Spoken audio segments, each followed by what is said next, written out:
Nossa, ficou a luz estranha. Boa noite. Boa noite. Só esperar o pessoal entrar, que são 7:02. O pessoal deve estar entrando. Vou esperar o Dr. Jair também entrar, que ele vai fazer uma introdução. Tá ótimo.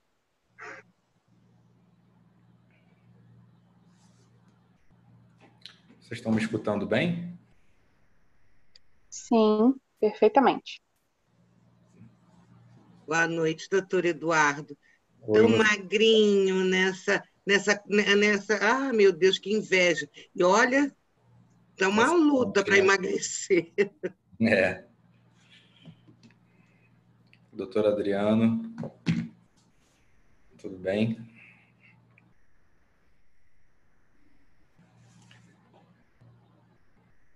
Só ver se o Jair já está chegando aqui.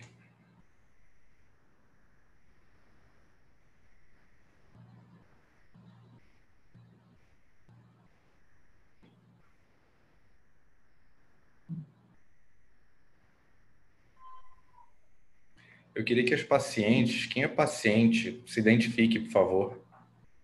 Só mandar um oi ou abrir o vídeo. Eu, Priscila, sou paciente. Priscila, você é paciente de quem? Doutor Ricardo e Anarela. Ah, tá ótimo. Então, eu tô pelo do meu marido, que tá Luan, mas eu também sou paciente do hospital. você é paciente de quem? Da doutora Carla. Ah, tá ótimo. Então, eu vou falar aqui, eu estou esperando o resto entrar, mas durante a apresentação, vocês podem fazer pergunta, me interromper, é só abrir o microfone e me interromper que eu respondo.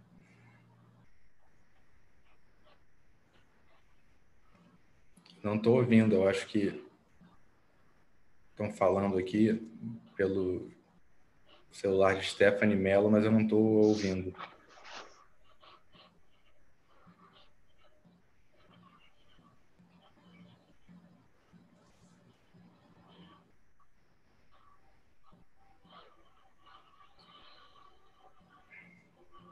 Jair está entrando aqui. A gente espera mais uns 5 minutinhos e a gente começa. O Jair entrou aqui agora.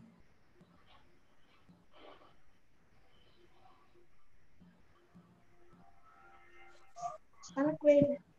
Fala. Ele vai me ouvir? Ele está ouvindo todo mundo. Vou falar aqui agora. Jair, está ouvindo? Estou ouvindo. Bota mais alto aqui, filho. Vamos só esperar um pouquinho, 5 minutos. Estamos ouvindo. Pega, não é melhor você me dar o fone? Quer o fone? Melhor. Você quer? Então, fone. Eu vou pensar. Ô, doutor Adriano.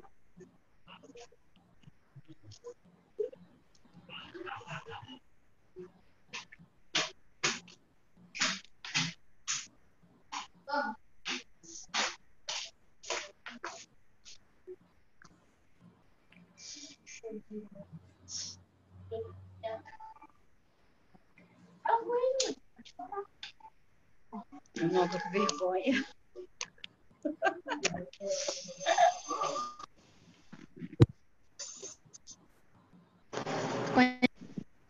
Conheço. Meu chefe. Vê isso aqui, tira isso aqui que apareceu. Bota. Tira isso aqui que apareceu. Pronto. Fala com ele. Fala só pra ele testar, cara, pra ver se tá saindo áudio. Mais 4 minutos. Eu só vou pedir, como eu disse agora há pouco, as pacientes podem me interromper durante a apresentação. Só vou pedir durante a apresentação para fecharem o microfone. Mas durante a aula, se vocês quiserem fazer uma pergunta, podem me interromper. Silenciar, tá? E deixa assim, entendeu?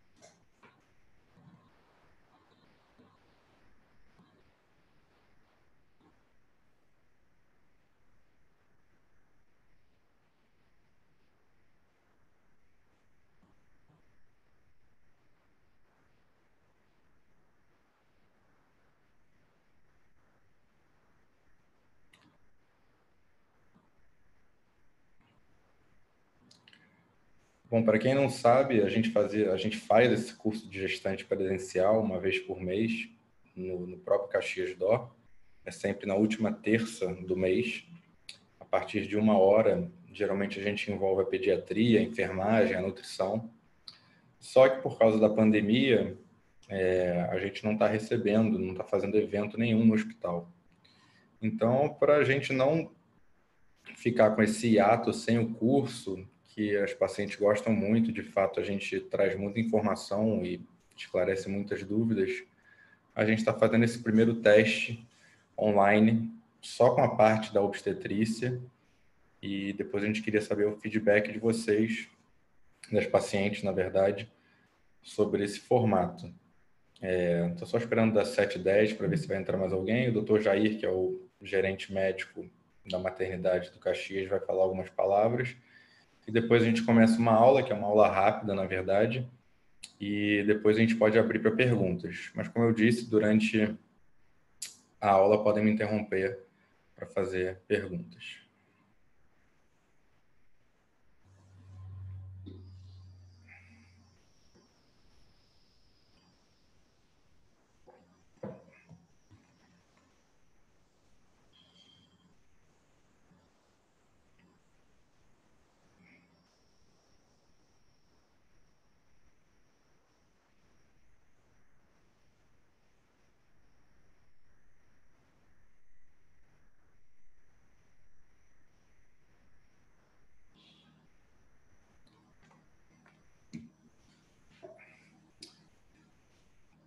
Adriano, qualquer coisa você me corrige, tá?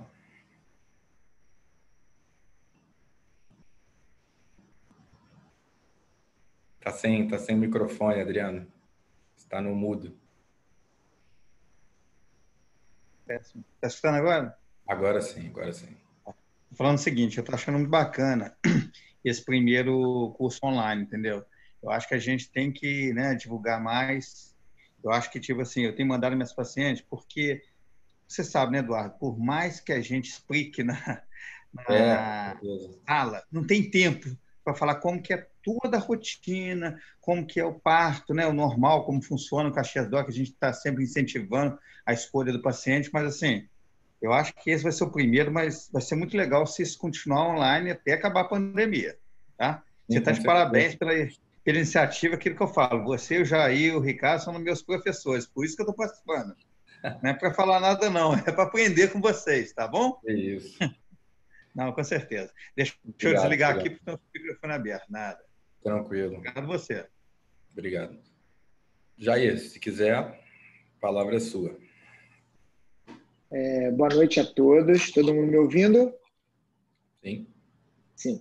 Então, primeiramente, eu queria agradecer a presença dos colegas que estão na sala, os nossos pré-natalistas, nossos obstetras, convidados de fora, e dar as boas-vindas às nossas gestantes do nosso pré-natal e outras gestantes que estejam na sala. Essa iniciativa do Eduardo, como o Adriano bem disse, é muito importante, porque com a pandemia a gente não tem essa abordagem frente a frente com as nossas pacientes, e eu acho que a gente vai ter que se adaptar a esses novos tempos, né? Então, o Eduardo vai apresentar uma palestra que diz respeito especialmente ao que a paciente vai ter no seu trabalho de parto, que ela pode esperar, e dúvidas frequentes surgirão. Acho que as pacientes podem interromper. Existe uma ferramenta, né, de levantar a mão, mas seria interessante para todos, eu sei porque eu já estou experiente nesse Zoom, assim, deixar a palestra, o Eduardo falar tudo, e depois as perguntas começarem em troca de informações. É diferente da gente estar falando de frente a frente, que você fala, a pessoa ouve. Aqui, quando todo mundo fala ao mesmo tempo, ninguém entende nada. Mas é muito importante, queridas gestantes, que essa ferramenta seja inaugurada hoje e que muitas dúvidas de acesso, de como é o hospital, de como é o pré-natal, de todas as coisas que se espera, possam entrar nesse fórum, e isso vai se repetir todo mês, quer dizer, a frequência ela é ilimitada, qualquer paciente de qualquer lugar pode acessar, e para mostrar para vocês que o nosso hospital, o Hospital Caxias d'Or, é uma maternidade agora madura, com 4 anos estabelecida, a gente faz em torno de 70, 80 partos por mês, temos atenção diferenciada para o recém-nascido e para o bebê no que diz respeito à medicina fetal, tratamos de vários problemas e também temos forte foco na paciente que tenha complicações, pacientes de alto risco, como a pressão alta, as pacientes com diabética. Então, é muito importante que vocês saibam que nós temos hoje no Rio de Janeiro o Caxias d'Or como uma das únicas maternidades em que você pode ter uma doença diferente, uma doença mais grave ou qualquer coisa do gênero, ou uma complicação, e está num hospital que tem várias especialidades. Qualquer coisa que aconteça, a gente tem especialistas que possam abordar, além do que diz respeito à própria gestação. O nosso time, a maior parte, é formado por nossos ex-residentes da UERJ e principalmente da UFRJ, né? Temos gente antiga, temos gente mais jovem, e a gente fala a mesma língua. Se a paciente quiser parto normal, a gente explica que isso é possível acontecer, ninguém força a barra para nada, e nós temos respeitado a vontade da paciente. Eu acredito que o Eduardo vai tocar bastante nesses pontos, então, mais uma vez, bem-vindos ao Centro de Estudos, ao curso de gestantes do Caxias d'Or, né? E eu espero que seja só uma de muitos encontros que a gente vai ter aqui. Eduardo, parabéns e manda brasa. Obrigado. Ó, sim, o Jair falou que a iniciativa foi minha, mas a iniciativa foi dele, né, na verdade. Eu só embarquei nessa ideia aí junto com o Ricardo e vamos embora. Então, eu vou só espelhar minha tela aqui. Só pedir para todos manterem os microfones fechados, isso é muito importante, né, pessoal? Vocês estão vendo? Tá todo mundo vendo a minha tela, não? Todo mundo vendo. Beleza. Bom, essa aula está um pouquinho diferente da aula que eu dava inicialmente lá no hospital, no auditório, porque é uma aula que eu falei um pouquinho mais do pré-natal, de dúvidas muito frequentes do início da gestação, na verdade, das pacientes que estão querendo engravidar ou acabaram de engravidar, e falar um pouquinho também do pré-natal, depois dos tipos de parto. Aí não travou o microfone, né? Ele falou, mas não travou. E os tipos de parto, e depois um pouquinho sobre analgesia de parto, escolha da via de parto, parto humanizado, e depois eu vou abrir para dúvidas ou depoimentos. Já sei que a Paloma está aqui na sala, foi uma paciente que fez o pré-natal com a gente, com o Dr. Ricardo, com a Fernanda, acompanhou também, e depois eu queria que ela desse um breve depoimento de como foi a experiência dela no hospital. Então, a descoberta, né? Como que a gente confirma a gravidez? Como que a gente desconfia da gravidez? Inicialmente, o principal é o atraso menstrual, né? A paciente, às vezes, até mesmo que não está tentando engravidar, ela tem um atraso menstrual, a primeira coisa que ela pensa é a gestação. Às vezes a paciente tem um atraso menstrual e nem pensa, a princípio, em gestação, a paciente tem ciclos irregulares, mas às vezes só aqueles sintomas de enjoo, vômitos, cefaleia, ela pensa, e como que a gente confirma essa gestação? Com o beta-HCG, né? Então, a gente faz um exame de sangue e urina, normalmente um exame de sangue, e se o beta-HCG vier positivo, é gestação, até que se prove o contrário. Tem outras doenças que podem dar o beta-HCG positivo, o HCG positivo, mas, na maioria dos casos, é gestação confirmada. E depois que a gente confirma com esse beta-HCG positivo, a gente tem que identificar se essa gestação está dentro do útero mesmo, na posição correta, e datar essa gestação. Como que a gente sabe com quantas semanas, né, ou quantos meses a gente está? A gente pode, na verdade, calcular isso de duas maneiras. Pela data da última menstruação, a gente faz esse cálculo com o primeiro dia da última menstruação da paciente, ou seja, o dia que ela sangrou pela primeira vez. a gente pode calcular dessa maneira, ou através do exame de ultrassom com a medida do CCN, que é o comprimento do embrião. Então, a gente compara essas duas datas, a data da ultramenstruação e da ultrassonografia.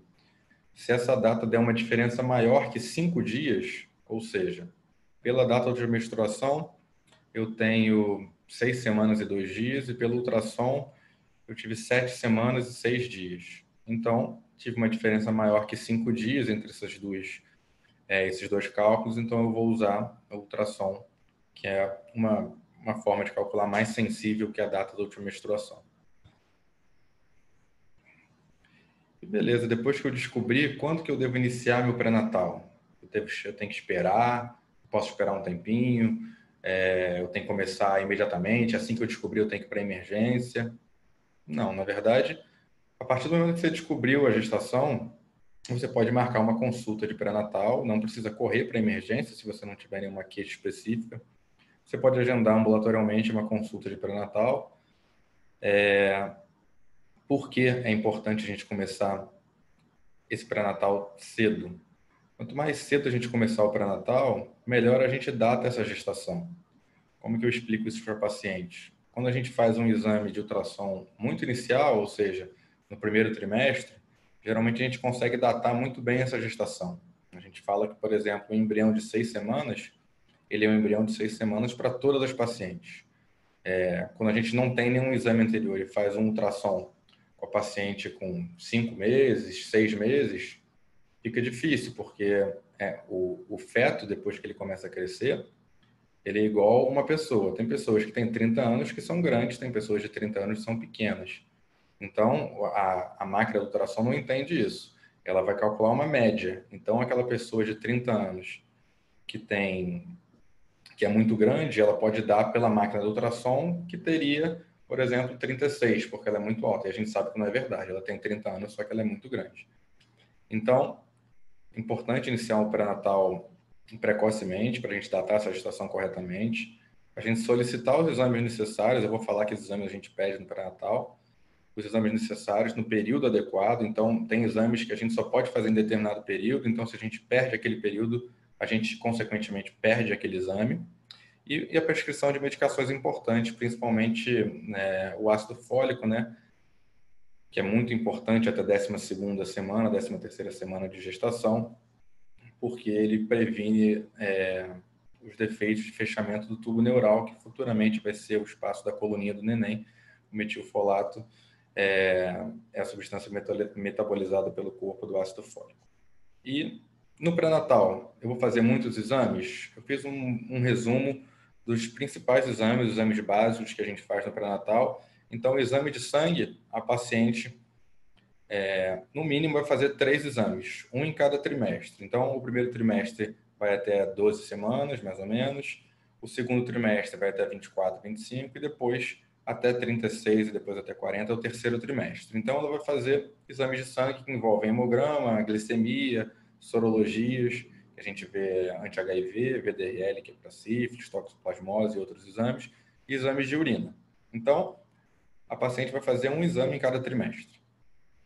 Ultrassom, que as pacientes perguntam muito. Geralmente vai fazer um ultrassom do primeiro trimestre para calcular a idade gestacional, aquele com 6, 7, 8 semanas. Depois vai fazer o exame que é o morfológico do primeiro trimestre, que ela faz entre 11 semanas e 13 semanas e 6 dias, que é aquele exame da TN, né, famoso, que é o rastreio de aneuploidias. Aneuploidias são aquelas alterações cromossomiais que a gente pode achar no feto. Então, é um exame importantíssimo. É um exame que não dá diagnóstico, mas faz um bom rastreio desse feto e a gente avalia bastante a morfologia desse neném já no primeiro trimestre.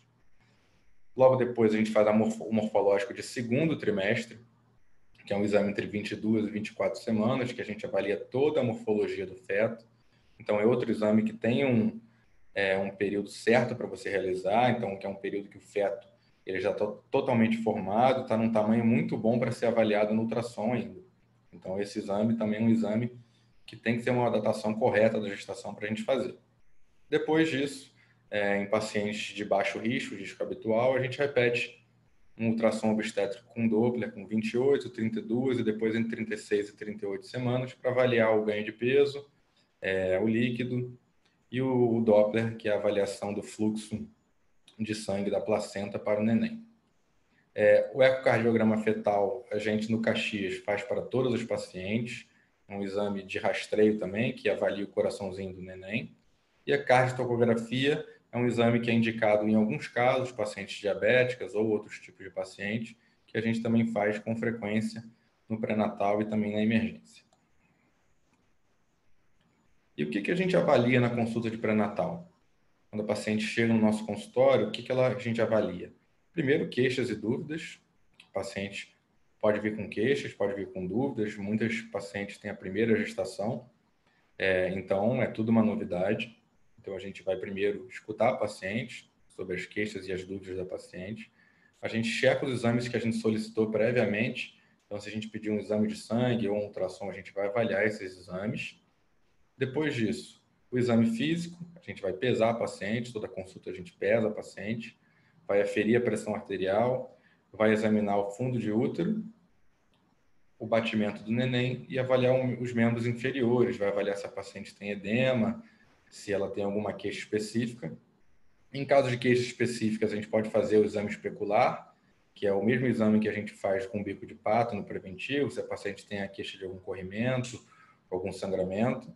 E o toque vaginal, se for necessário, que é muito raro a gente fazer o toque vaginal na consulta de pré-natal. A gente solicita também na consulta de pré-natal exame de acordo com a idade gestacional e intercorrências dessa gestação. E qual é a frequência dessas consultas que a gente tem durante o pré-natal? Até 32 semanas, a gente avalia as pacientes, na maioria das vezes, de 4 em 4 semanas. Então, uma vez por mês, essa paciente vai ser avaliada. Depois de entre 32 semanas e 36 semanas, a gente avalia essa paciente de 2 em 2 semanas. E a partir de 37 semanas, a gente vê a paciente todo dia. Ou seja, a gente vai reduzindo a frequência, aumentando a frequência das consultas de acordo com o avançar da idade gestacional. Claro que o agendamento das consultas é individual e esse intervalo pode ser encurtado de acordo com alguma alteração, alguma intercorrência nesse pré-natal. Então, isso aqui, esses dados que eu botei aqui, se for uma gestação sem nenhuma intercorrência, a gente geralmente segue esse padrão. E agora, os tipos de parto. Parto vaginal versus a cesariana. Existe melhor via de parto? Se alguém me perguntar qual é a melhor via de parto. É difícil a gente definir isso. Essa foto aqui embaixo é do pré-parto do Caxias do Or. A gente tem aqui atrás desse painel de madeira um banheiro privativo para paciente. Essa maca aqui, ela já se transforma em mesa de parto, então a paciente não precisa trocar de ambiente. A gente acompanha o trabalho de parto nesse ambiente e na hora do nascimento ela fica nesse mesmo ambiente. Essa aqui é a cadeira do acompanhante. E aqui tem a cardiotocografia e o monitor para avaliação dos sinais vitais da paciente. Então, não existe melhor via de parto, acho que ambas têm benefícios e malefícios. Uma coisa importante de se falar, a contraindicação do parto vaginal é muito rara. São raros os casos que uma paciente ela é contraindicada a evoluir com parto vaginal. Então, eu acho que uma boa relação entre o obstetra, que é um médico assistente, e a paciente, e também o respeito à vontade da paciente é fundamental nessa escolha da via de parto. Como o doutor Jair falou aqui no início, doutor Adriano também, as pacientes, a princípio, a escolha é delas. Claro, se tiver alguma contraindicação médica, a gente tem que dividir isso com a paciente e a gente tem que, em alguns dos casos, bypassar essa vontade da paciente pelo risco para a mãe e para o feto. Então, vamos lá falar sobre as vantagens e desvantagens, se a gente pode falar assim, desvantagens do parto vaginal. O parto vaginal, por não ser um procedimento cirúrgico, ele é bem menos invasivo comparado com a cesariana. A recuperação, na maioria das vezes, é mais rápida comparado à cesariana, que é um procedimento cirúrgico. Menor incidência de desconforto respiratório para o RN comparado com a cesariana eletiva. Por que isso? Na cesariana eletiva, na maioria das vezes, a paciente não entrou em trabalho de parto. Quando a paciente entra em trabalho de parto, esse processo todo é estressante para a mãe e para o feto também. Então, o feto, ele está num num cenário estressante para ele também. Então, quando a gente está em algum cenário estressante, a gente começa a liberar cortisol, que é um hormônio que, no caso do feto, ajuda ao amadurecimento do pulmão do neném. Então, todo esse processo do trabalho de parto ajuda esse amadurecimento do pulmão. Então, a incidência de desconforto respiratório dos recém-nascidos que entram em trabalho de parto é menor do que as pacientes que são submetidas a cesarianas eletivas. Claro que esse número nas pacientes acima de 39 semanas cai muito drasticamente, então, mas vale ressaltar isso. Menor taxa de infecção, também por não ser um procedimento cirúrgico por si só, o parto normal tem menor taxa de infecção comparado com a cesariana, e na maioria das vezes é positivo para a amamentação e para o vínculo do binômio. Por mais que na cesariana, no Caxias-Dor, assim que o neném nasce, a gente bota no colo da mãe, mesmo na cesariana, ele fica um tempinho ali, recebe os primeiros cuidados no colo da mãe, na maioria das vezes, quando possível, a liberação de ocitocina endógena da paciente, todo esse processo do trabalho de parto, estimula a produção do leite, do colostro, na verdade, nesses primeiros momentos. Isso facilita, é positivo para a amamentação, mas isso não quer dizer que a paciente da cesariana não vai ter um bom desfecho nesse quesito da amamentação.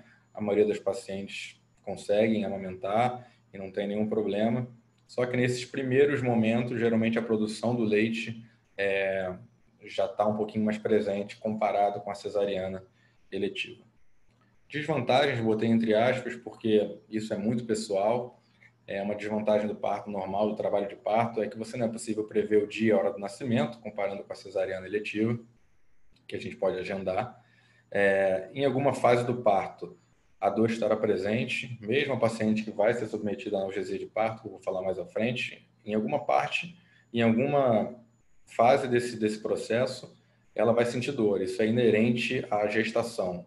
Infelizmente, no terceiro trimestre, os pacientes, não sei se tem alguma paciente que já está no finalzinho da gestação, o desconforto é presente. Então, em alguma fase do parto, a dor estará presente, mesmo que ela vai ser submetida à anestesia em algum momento.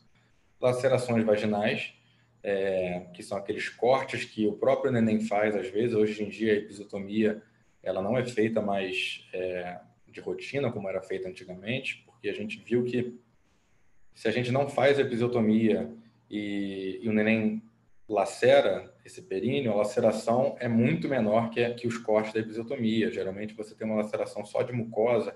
A episiotomia a gente sabe que pega pele, tecido muscular e mucosa. Então, hoje em dia, a gente não faz mais episiotomia, mas as lacerações vaginais podem estar presentes.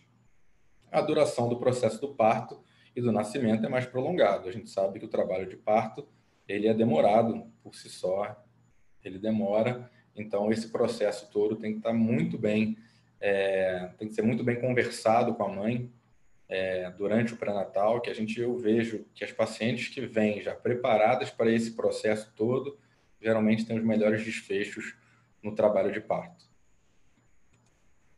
A cesariana. As principais vantagens que é possível agendar data e horário para o nascimento. A gente sabe que pacientes sem comorbidade depois de 39 semanas podem agendar a cesariana no dia e no horário que elas quiserem. É a principal alternativa para a resolução de complicações maternas ou fetais durante o trabalho de parto. Um paciente que evolui com sofrimento fetal agudo durante o trabalho de parto e a gente não tem como mais bancar essa evolução do trabalho de parto.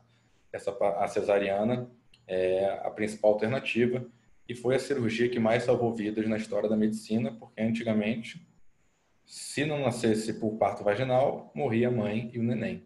Então, depois da introdução da cesariana na medicina, muitas vidas foram salvas. E é uma opção para casos onde parto normal é contraindicado, apresentação fetal anômala, ou seja, o feto pode estar atravessado ou pode estar sentado, que não é uma contraindicação absoluta, mas no nosso serviço a gente contraindica, porque o risco é infinitamente maior que o benefício. E uma paciente que já vem sendo acompanhada com sofrimento fetal crônico, que é aquele feto que a gente fica fazendo ultrassom periodicamente, e esse neném não teria reserva para aguentar esse processo todo do trabalho de parto. Então, a cesariana para esse neném é a melhor opção. Em caso da cesariana eletiva, que é aquela paciente que não entrou em trabalho de parto, a paciente não sente as dores das contrações. Então, essa paciente vem de casa, interna, não sente as dores das contrações, é operada e depois tem a recuperação, que faz parte da desvantagem, que na maioria das vezes pode ser um pouquinho mais lenta e dolorosa, porque é uma cirurgia. A gente abre a barriga, que nem como vai operar uma apendicite. Então, o pós-operatório pode ser um pouco mais doloroso. Ela vai ficar com uma cicatriz abdominal. Na maioria das vezes tem uns 10 centímetros. Ela fica embaixo da calcinha do biquíni, então ela não é visível. Mas é uma cicatriz que pode se prolongar se tiver alguma intercorrência. Tem um maior risco de sangramento depois do parto, comparado ao parto vaginal. E um risco maior de infecções, porque é uma cirurgia e por ser uma cirurgia, isso está inerente no risco de todas as cirurgias. E aí, a via de parto, como que a gente escolhe? Existe decisão certa ou errada? O que eu falo para meus pacientes. Não existe decisão certa ou errada. É o respeito à opinião de todas as pacientes e à vontade de todas as pacientes. Então, é o que eu falo para elas. O que você escolher, se não tiver nenhuma contraindicação médica, vai ser respeitado, independente se for parto vaginal ou a cesariana. Então, para isso ser feito da melhor forma, você tem que ter uma relação transparente e ética com a sua paciente e com o médico assistente, né? Então, o médico assistente saber informar verdadeiramente quais são os benefícios de cada via, as desvantagens, e as indicações e contraindicações, como eu disse, entram na decisão. Então, se a paciente ela quer parto vaginal, por exemplo, mas o neném está atravessado, infelizmente, ela não vai poder ter, porque é contraindicado. Se essa paciente, por exemplo, tiver já 3 cesarianas anteriores, 2 cesarianas anteriores e quiser parto normal, ela não pode pelo risco de ruptura uterina. Mas se ela tiver uma cesariana anterior, ela pode entrar em trabalho de parto e ter seu parto por via vaginal, sem problema nenhum. Como eu disse, as contraindicações do parto vaginal são muito raras, mas cabe ao médico sempre informar a paciente.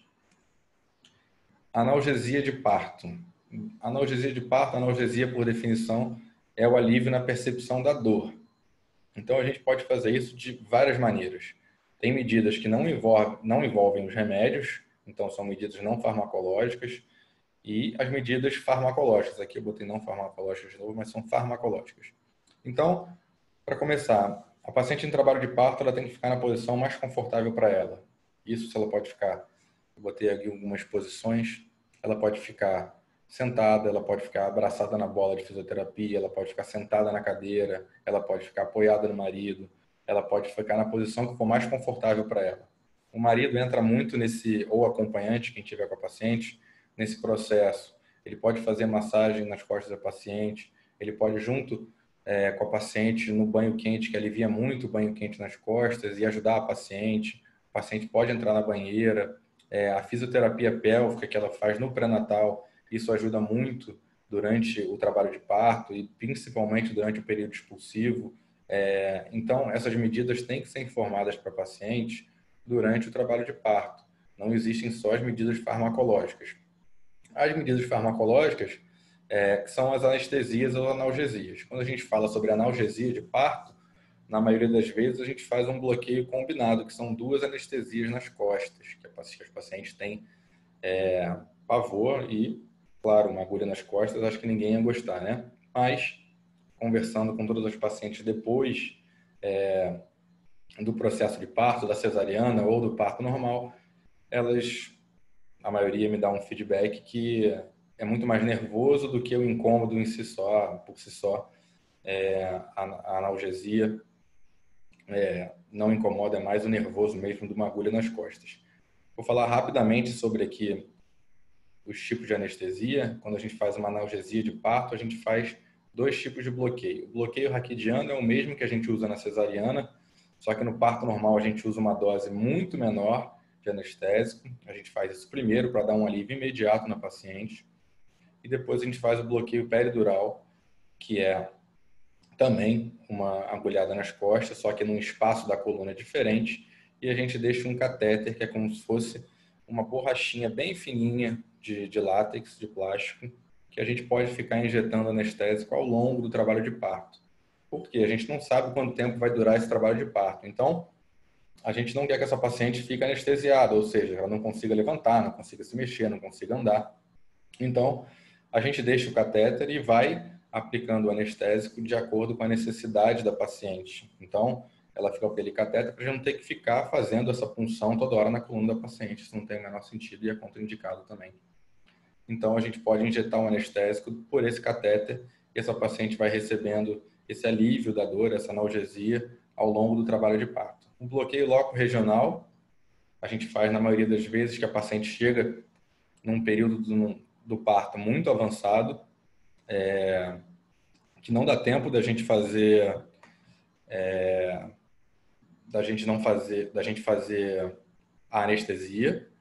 Então, a paciente às vezes chega já com o bebê quase nascendo, então a gente pode fazer esse bloqueio loco-regional, que na verdade a gente faz um bloqueio do nervo pudendo, que é um nervo que inerva todo o períneo. Então, se a gente faz esse bloqueio desse nervo, a paciente ela perde toda a sensibilidade ali no períneo. E só um minuto, gente, que tem as pessoas me mandando aqui querendo entrar e eu não consigo tirar. Ela perde a sensibilidade do períneo e isso ali na hora do período expulsivo pode dar um alívio importante para ela. O bloqueio local nada mais é que anestesia local. Às vezes a paciente não conseguiu nem fazer o bloqueio loco-regional, ou às vezes fez o bloqueio peridural, mas a gente quando tem que lacerar, quando tem que rafiar, ou seja, dar o ponto naquela laceração, a gente faz uma anestesia local naquele local, para ela não sentir nenhum tipo de desconforto enquanto a gente dá os pontos. Então, basicamente, assim, muito rápido, passando sobre os tipos de analgesia, de anestesia, são esses. Na cesariana é o bloqueio raquidiano em 99% das vezes, só quando a paciente tem uma contraindicação dessa punção que a gente faz, na maioria das vezes, a anestesia geral. Na cesariana, o bloqueio raquidiano, a dose é muito maior do anestésico, então a paciente ela deixa de sentir na altura aqui um pouquinho acima do umbigo até os pés, então ela não consegue mexer e ela não consegue sentir. Ela vai sentir a gente tocar algumas vezes, mas ela não sente dor nenhuma. Então, esse é o bloqueio e a anestesia da cesariana. Parto humanizado. Vou até voltar aqui para não dar spoiler. Depois eu queria que vocês me respondessem. Eu vou deixar esse slide. Deixa eu ver o que tem depois desse slide. Ah, tá. E depois eu volto nesse slide para saber o que vocês acham que é parto humanizado. Dúvidas? Obrigado pela atenção. Agora vocês podem abrir o microfone, as pacientes, ou quem quiser falar alguma coisa e perguntar.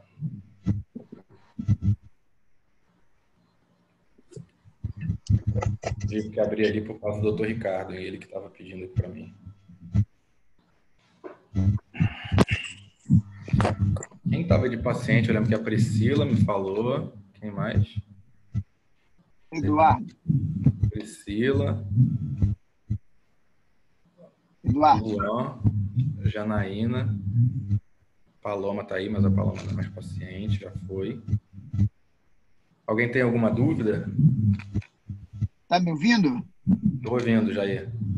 Então, eu vou falar rapidinho aqui, fazer uma pergunta, aproveitar. Primeiro, parabéns pela sua apresentação, muito clara, muito legal.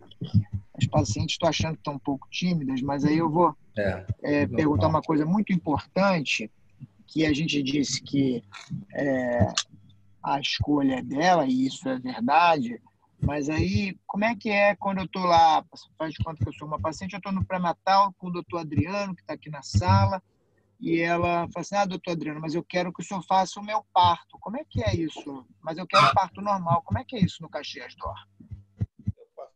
Então, no Caxias d'Or, também, uma ótima pergunta. Se eu falo, e acho que a maioria dos médicos também, na primeira consulta. O Caxias d'Or é uma grande equipe, muito homogênea, que atende baseado nos mesmos protocolos. Então, a conduta de toda a equipe, independente se é no pré-natal, se é no plantão, ela é muito homogênea, ou seja, ela respeita os protocolos que a gente segue. Então, é o seguinte, é o que eu falo para meus pacientes. Independente da via que ela vai escolher, sendo parto normal ou cesariana, existe a chance do médico dela fazer o parto? Pode até existir, só que isso não é uma garantia. E a gente segue o modelo americano, né? O modelo americano, as equipes são grandes, existem 10, 11, 12 obstetras, e existem os obstetras que ficam de plantão, responsáveis por determinado dia para as pacientes que eles fazem pré-natal. Então, no Caxias, é exatamente assim, a paciente que é o parto normal, ela vai ser totalmente incentivada a seguir com essa escolha, e a gente banca essa escolha dela. Mas, por exemplo, a paciente que entrou em trabalho de parto uma sexta-feira à noite, e o doutor Adriano dá plantão no Hospital dos Bombeiros, né? Que ele é coronel dos bombeiros. Então, o doutor Adriano não pode abandonar o plantão dele para ir fazer o parto da paciente. Mas, no Caxias Dó, a gente tem, no mínimo, 2 plantonistas 24 horas todos os dias. Existem dias que tem 3, até 4, se a gente contar o rotina e o residente. Então, se a paciente chega em trabalho de parto e o desejo dela é parto normal, esses 2 médicos que estão lá da equipe vão continuar respeitando o desejo da paciente e seguir os mesmos protocolos que o doutor Adriano seguiria se fosse ele conduzindo o parto. Então, essa paciente pode ficar tranquila em relação a isso, que não vai ter... Ela chegou no hospital, não é o médico que ela conhece, às vezes é difícil para a paciente que se acompanha com o médico pré-natal todo, e às vezes, na hora do parto, é um outro médico. Mas eu posso tranquilizar todas as pacientes que estão assistindo que elas vão ser respeitadas e vão ser acolhidas e vão ter a sua escolha respeitada, e esses médicos plantonistas que estarão no dia vão acompanhar e dar a melhor assistência possível para elas. Mas se ela quiser cesariana, por exemplo, com esse pré-natalista, dá para combinar com o pré-natalista? Como é que é? Aí é um outro ponto. A paciente que faz pré-natal com o doutor Adriano e deseja cesariana para interromper a gestação dela, ela vai agendar uma data com o doutor Adriano, o próprio doutor Adriano, junto com a equipe dele, a equipe do hospital, vai fazer a cesariana dela.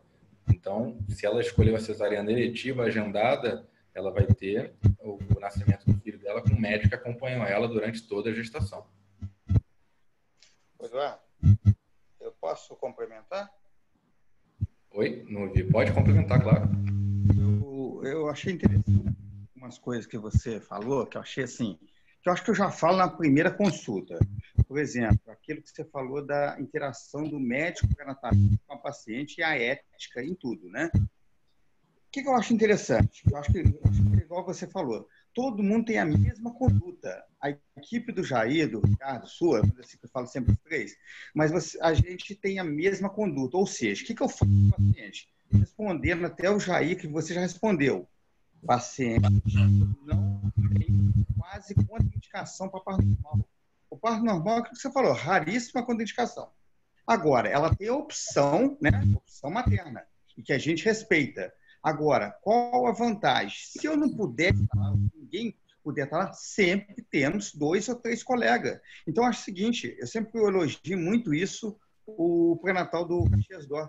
Porque o paciente, se ele não tem o doutor Adriano, doutor Jair, doutor Ricardo, ele sempre vai ter o plantonista com a mesma conduta. E, como diz também, não é que ela quis o parto normal, chegou na hora do trabalho de parto, ela não aguenta, não quer mais, o próprio plantonista faz diferença. Exatamente. Muito bom, hein?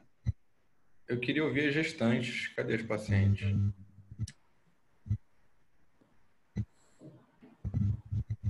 Cadê a Mariana, que falou aqui no chat que é minha paciente? Não tem nenhuma pergunta? Eu resolvi tudo na consulta?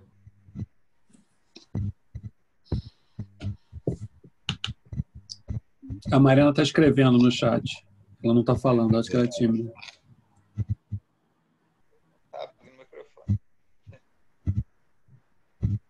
A pergunta da Mariana, que eu vou ler para todo mundo. Minha mãe, por ser asmática, teve de fazer uma cesariana. Eu tenho bronquite. Existe realmente essa contraindicação para parto normal no caso de doença respiratória? Não, Mariana, não tem essa contraindicação. Na verdade, o parto normal para você, por essa condição respiratória, a bronquite nem tanto, mas a asma, dependendo do grau da asma, o ideal até ela ser submetida, ela ter o parto por via vaginal. devido ao procedimento cirúrgico, anestesia. Então, não é contraindicação para o parto normal. Você pode ter o seu parto normal sem nenhum problema. Eleonora, acho que alguém pode ter dúvida se o tempo do resguardo é o mesmo para cesariano normal. Vou deixar ela responder. Eleonora é nossa residente, R1. Está gestante, deve estar preocupada. Não vai responder, então vou botar para a Fernanda, que é a nossa R2, responder, então.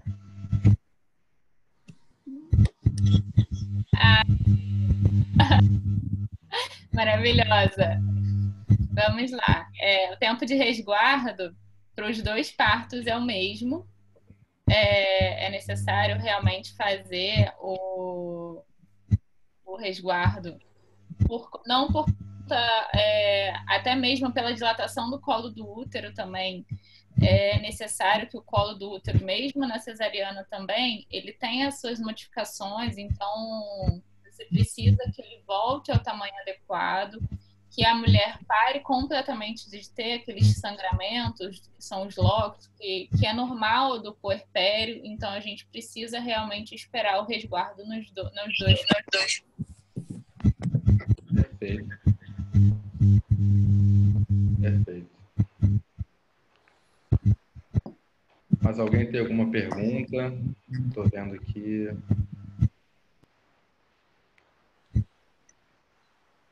Nenhuma paciente, todo mundo sabe tudo de parto, gestação, pré-natal e analgesia. Eduardo, Oi?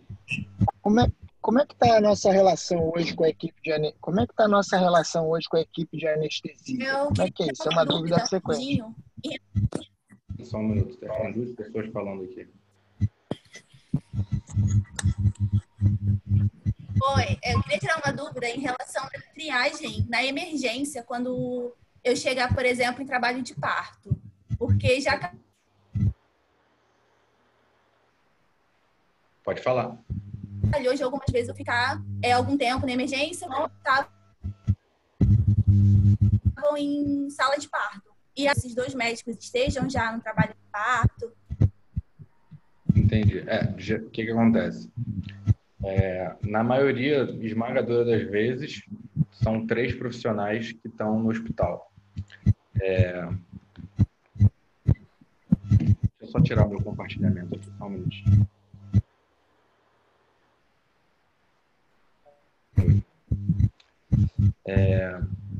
Quem perguntou foi a Luana. Quem fez a pergunta, desculpa?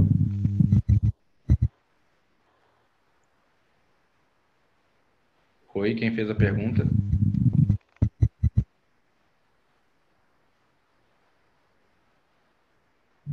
Bom. Foi. Quem fez a pergunta? Eu. Do meu marido. Tá. Você repete a pergunta porque falhou um pouquinho aqui o seu áudio.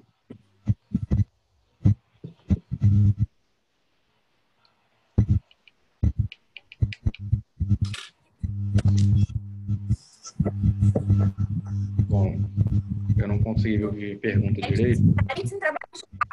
E aí, se teria alguma outra pessoa ou uma enfermeira obstétrica que faria essa triagem? Sim, então. A nossa emergência, ela é segregada da emergência geral do hospital.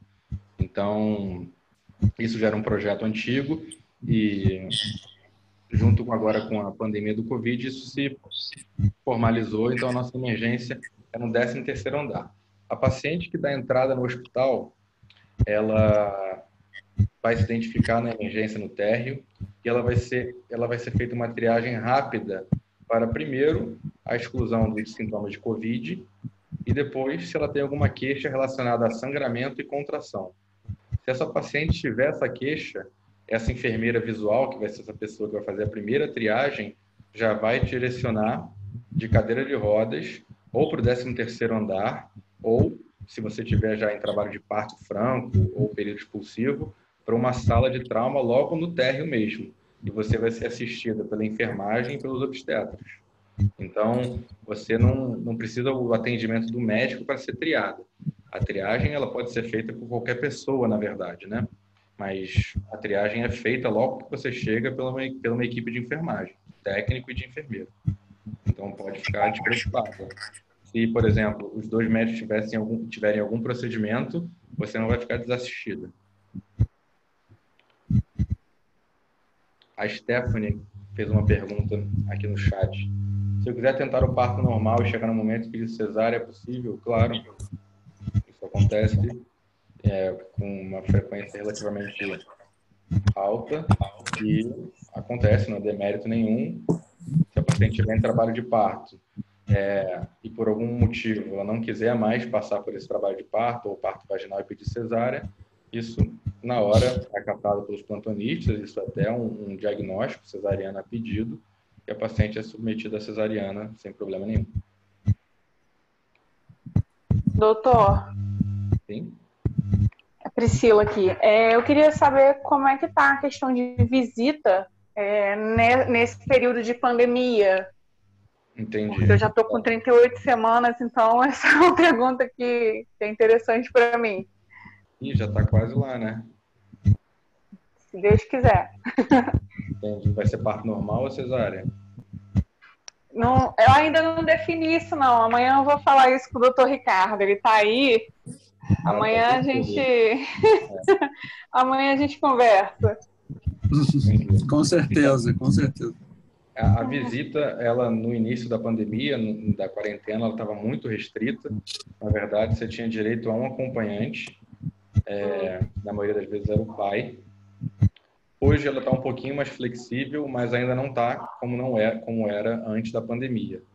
Então, e eu sugiro, na verdade, para os pacientes não incentivarem a visita, na verdade, porque ninguém precisa ir ao hospital agora. Vai ter tempo depois de conhecer, entendeu? E para você, na verdade, para a sua recuperação, é melhor que você não receba visita e também para não expor seus familiares, provavelmente, a ida ao hospital de forma desnecessária. Então, o que eu sugiro, você tem direito ao seu acompanhante, que provavelmente vai ser o seu marido, você escolher, mas eu não incentivo você a estimular a visita durante esses 2 dias que você vai ficar internado. Entendi. Tá. Mas se for no caso, por exemplo, da minha mãe não querer abrir mão disso de jeito nenhum, ela pode ver a neném, pelo menos, né? Rapidinho assim. Pode. Tá bom. Com certeza. Obrigada. Nada. É só importante, Priscila, né? Isso. A gente dizer que isso é uma regra do hospital, Priscila, não é da maternidade, entendeu?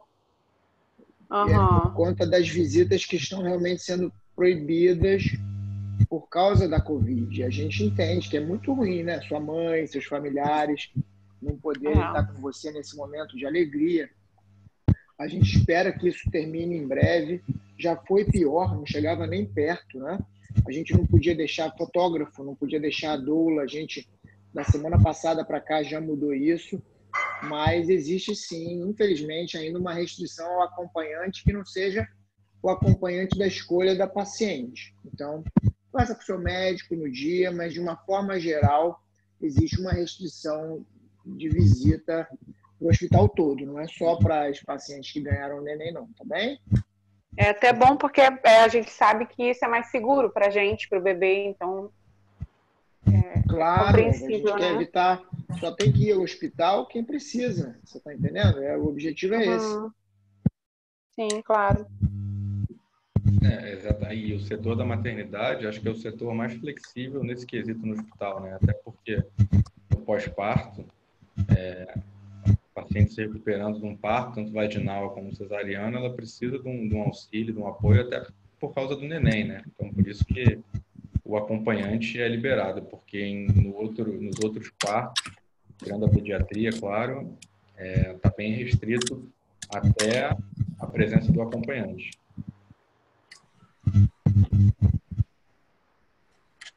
Edu, tem a pergunta também da Janaína aqui, que é paciente da Carlinha, que é parto normal, e qual momento que ela deve ir para a maternidade? Então, Janaína, boa noite. A gente sempre orienta alguns sinais e sintomas de alarme, né? Para a paciente se preocupar e ter que procurar a maternidade, né? Então, basicamente, você vai observar as contrações. Então, o importante de observar nas contrações é a frequência delas. Então, a frequência você vai marcar no relógio. Vou contar 10 minutos, são 3h20. Então, até 3h30 eu vou contar quantas contrações eu tive e qual foi a duração dessas contrações. Então, se eu tive entre 2 e 3 contrações nesse intervalo de 10 minutos, que duraram mais de 30 segundos cada uma, já é um padrão de contração que é importante você ser avaliada pelo médico. Outra queixa importante que você tem que procurar a maternidade para ser avaliada: perda de líquido. Então, se você perdeu o líquido, a impressão que dá é que você está deitado, às vezes os pacientes estão deitadas e molha a cama toda, molha o vestido, ela está em pé, e às vezes faz uma poça no chão. Esse tipo de queixa de perda líquida também é importante para a maternidade, para ser avaliada. É uma queixa bastante comum. Sangramento no terceiro trimestre, ou seja, é importante também você ir direto quanto antes para a maternidade, ser examinada. Se você sentir o neném parar de mexer por mais de 2, 3, 4 horas nesse período final da gestação, ideal você também ir para a maternidade para ser avaliado. Então, em relação ao parto normal, é muito difícil eu te falar assim, porque vai ser uma sensibilidade sua. Mas uma coisa importante é você avaliar o padrão de contração. Então, aquilo que eu falei, 10 minutos, se você tiver entre 2 e 3 contrações que durem mais de 30 segundos cada uma, o ideal é você ir na maternidade. Eu estou na dúvida, não sei, vai na maternidade. É melhor você ser avaliada e ser liberada, não ser nada, do que você ficar em casa e talvez, se alguma coisa, você perder a oportunidade de ser avaliada mais cedo.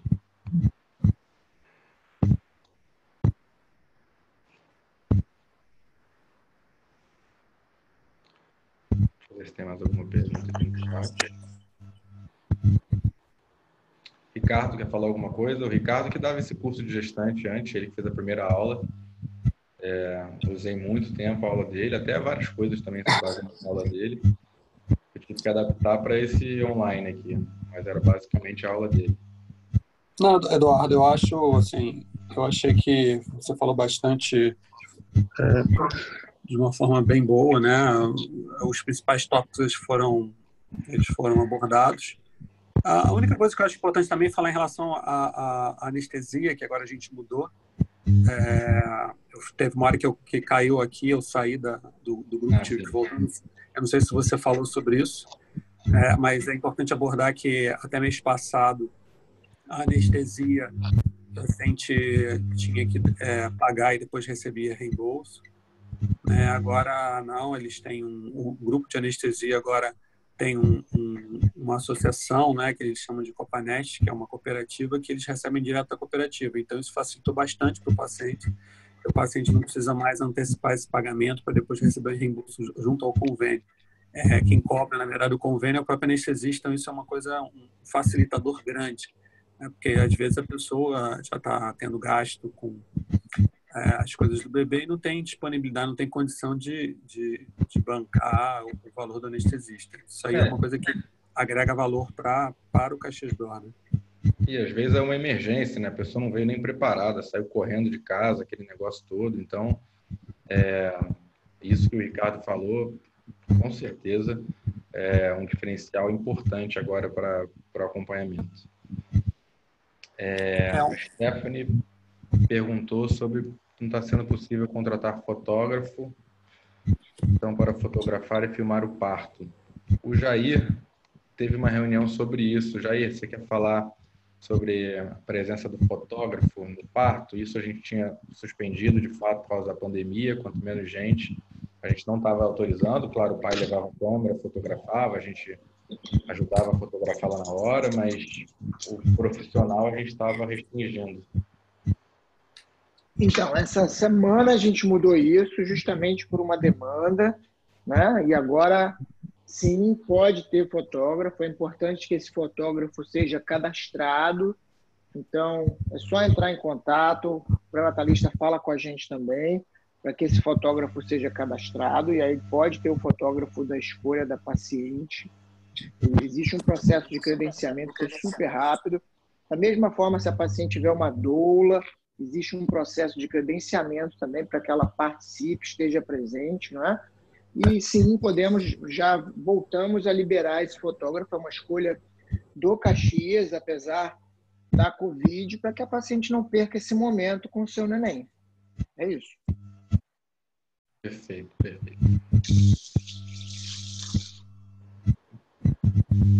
Queria agradecer também a Priscila.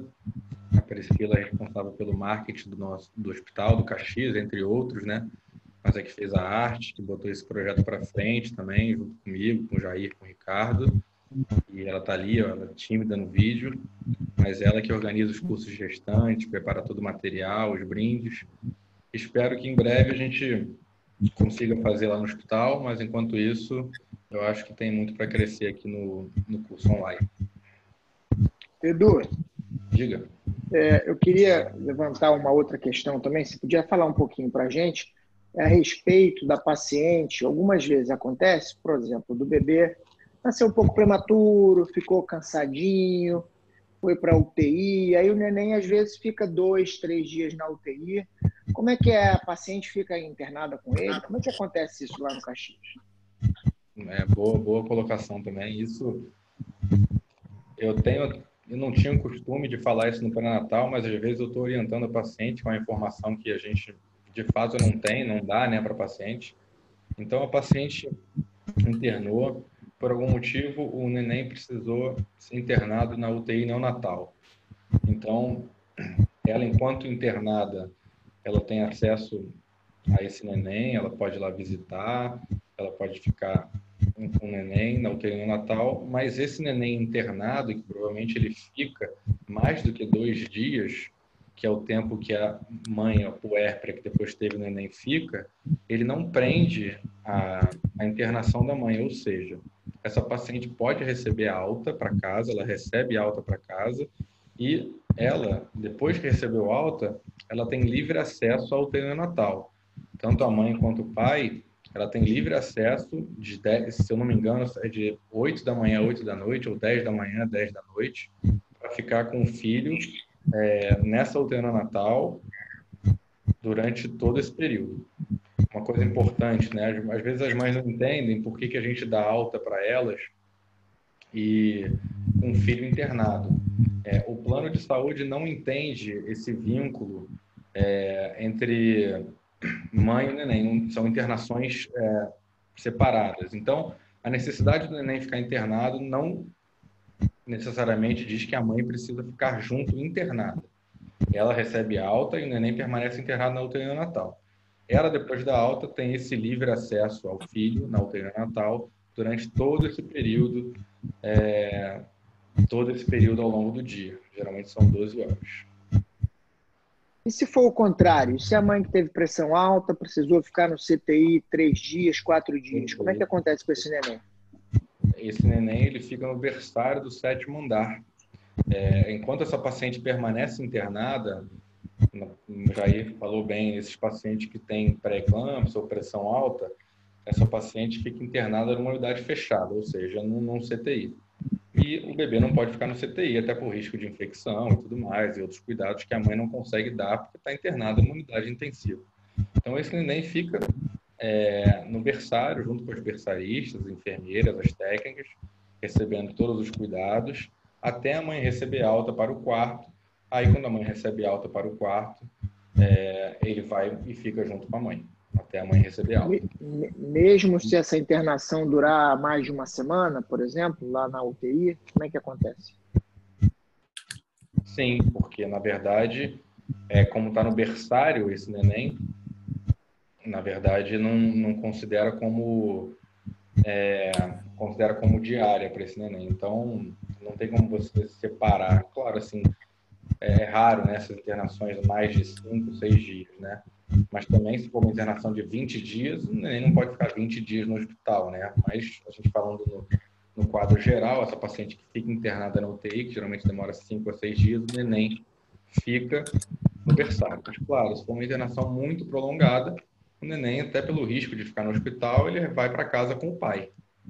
Ele vai para casa com o pai e até porque não tem sentido, ele vai ficar no berçário sendo exposto a outros nenéns, a outros fatores do ambiente do hospital que para ele não é benéfico. Então, isso é importante, esse ponto que o Jair puxou, que a questão não é separar a mãe do neném, mas tem pontos que o malefício é maior que o benefício. Então, a gente tem que dar alta para um ou para outro, mesmo a mãe ou o neném ficando internado. Deixa eu ver aqui. Mariana Coelho. Após o parto, seja normal ou cesárea, quanto tempo fica no hospital a mãe e o bebê? Geralmente 48 horas. Então, ela recebe alta no segundo dia. Ou seja, teve o parto na segunda-feira, meio-dia. Ela vai receber alta na quarta-feira, por volta de 10, 11 horas da manhã. Isso tanto no parto normal quanto na cesariana, mais pelo bebê do que pela mãe, tá? Observação de 48 horas, 40 horas para o bebê pela pediatria. A Andréia, nossa instrumentadora da equipe, perguntou: quando a paciente quer ligar as trompas, qual o procedimento? Essa paciente, para realizar a laqueadura de parto durante a cesariana, ela tem que preencher alguns critérios.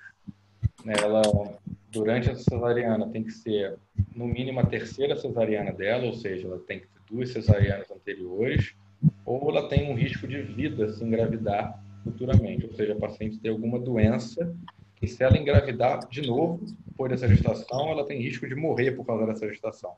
Se ela deseja ligar, a gente pode ligar durante a cesariana. Em todos os outros casos, a gente não pode ligar durante a cesariana. Essa paciente pode ligar depois de 45, 60 dias depois do parto. Eu acho que até que o João estava na sala aqui. O João é nosso ginecologista que faz esses procedimentos no hospital. O paciente pode dar entrada com pedido no convênio de laqueadura. Esse procedimento é feito por vídeo. Geralmente ela recebe alta no dia seguinte ou até no mesmo dia. Um procedimento aquele que entra com a câmera pelo umbigo, não fica com quase cicatriz nenhuma. Essa paciente faz o procedimento 60 dias depois do parto.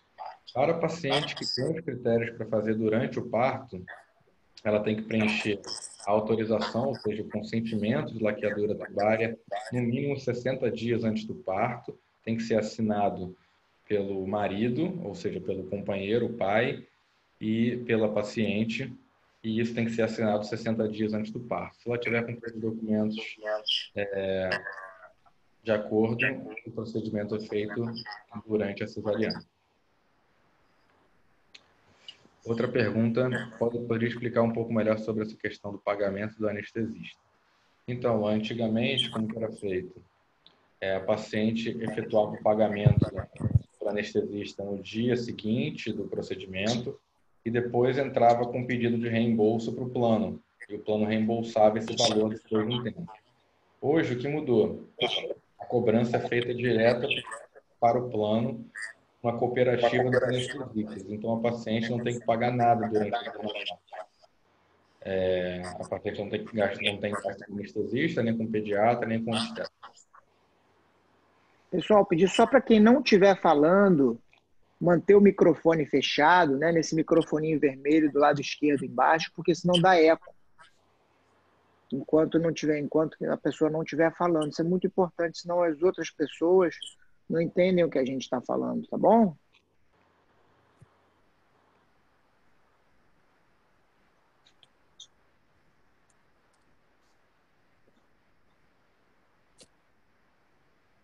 Alguém tem alguma pergunta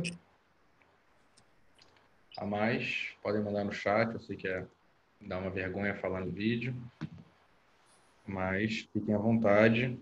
Se não, eu vou encerrar esse primeiro curso nosso online aqui, sempre na última terça do mês. Provavelmente a gente talvez tente manter esse horário, mas se a gente introduzir as outras especialidades, pediatria, enfermagem, nutrição, talvez a gente tenha que mudar o horário para dar tempo de falar todo mundo e não ficar muito tarde. Priscila, quer falar alguma coisa? Sim, Edu, eu ia falar exatamente sobre isso, sobre a questão do próximo curso, que vai acontecer no mês de agosto, né, na última terça-feira do mês, e nós vamos voltar com um conteúdo completo, né, todo mundo falando, com exceção da nutrição. Mas vamos falar sobre o cuidado da pele do bebê, a questão do banho, que as mães sempre têm muitas dúvidas. E aí vamos ter a equipe de enfermagem, né? A doutora também falando sobre a pele do bebê. Então, eu acho que para quem ainda tem um tempinho, né? Não sei as gestantes que estão aqui no grupo, poderem participar com a gente também, que vai ser interessante. Como você falou no começo, esse foi mais um teste, né? Para a gente ver como ia ser essa adesão, a participação. Mas eu acredito que o conteúdo é muito bom, o doutor Eduardo falará novamente. E nós vamos inserir essas outras aulas. Então, quem puder participar com a gente, em breve já vai sair o próximo link para inscrição também. É isso, Edu, parabéns. Pri, tem uma pergunta aqui, Pri, se esse curso vai ficar gravado? Sim, o curso vai ficar gravado. Provavelmente na próxima semana eu consigo disponibilizar ele na nossa página no YouTube, do Caxias D'Or.